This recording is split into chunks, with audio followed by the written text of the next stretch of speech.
एक युवा ब्रह्मचारी देश विदेश का भ्रमण कर और वहाँ के ग्रंथों का अध्ययन कर अपने देश लौटा तो सबके पास इस बात की शेखी बघाड़ने लगा कि उसके समान अधिक विज्ञानी और विद्वान कोई नहीं। उसके पास जो भी व्यक्ति आता वह उससे प्रश्न किया करता, क्या उसने उससे बढ़कर कोई विद्वान देखा है। बात भगवान महात्मा बुद्ध के कानों तक भी जा पहुँची। वे ब्राह्मण वेश में उसके पास आए। ब्रह्मचारी ने उसमें प्रश्न किया, तुम कौन हो ब्राह्मण? भगवान बुद्ध ने जवाब दिया, अपनी देह और मन पर जिसका पूर्ण अधिकार है, मैं ऐसा एक तुच्छ मनुष्य हूँ। भली भांति स्पष्ट करो ब्राह्मण, मुझे कुछ भी समझ में नहीं आया। वह अहंकारी बोला।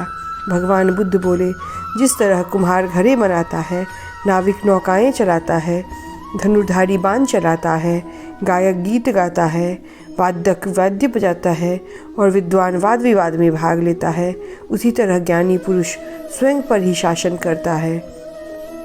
ब्रह्मचारी ने पुनः प्रश्न किया, ज्ञानी पुरुष भला स्वयं पर कैसे शासन करता है?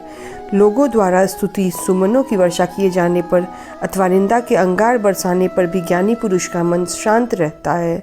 उनका मन सदाचार, दया और विश्व प्रेम पर ही केंद्रित रहता है, अतः प्रशंसा या निंदा का उन पर कोई असर नहीं पड़ता।